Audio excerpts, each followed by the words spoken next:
हाँ। हम जब दीक्षा लेते हैं ना तो हमारे जो बड़े गुरु भगवंत होते हैं ना वो हमको ये देते हैं। ये देने के बाद ये हमको है ना लाइफ टाइम साथ में रखना है। ये किस काम का? तो जैसे कि यहाँ पे बहुत कीड़े मकोड़े हो गए, चींटियां बहुत हो गई ना, तो हमारे में अहिंसा परमो धर्म है ना, मतलब कि कोई भी जीव को मारना नहीं है। तो बहुत चींटियां हो गई तो इसको हम, ये सॉफ्ट रहता है ना बहुत, तो इसको हम इससे हटाते हैं ताकि वो मरे नहीं। अच्छा।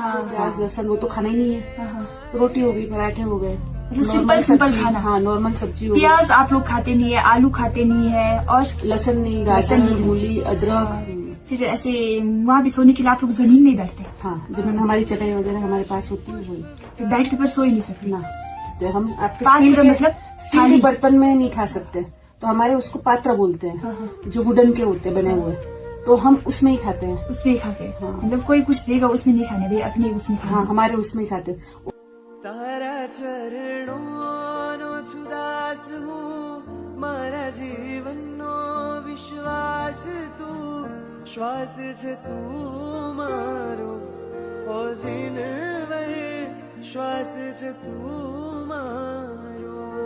तारा गुण गण नो छु अंश हूँ, मारा तन मन नो छ वंश तू, श्वास छ तू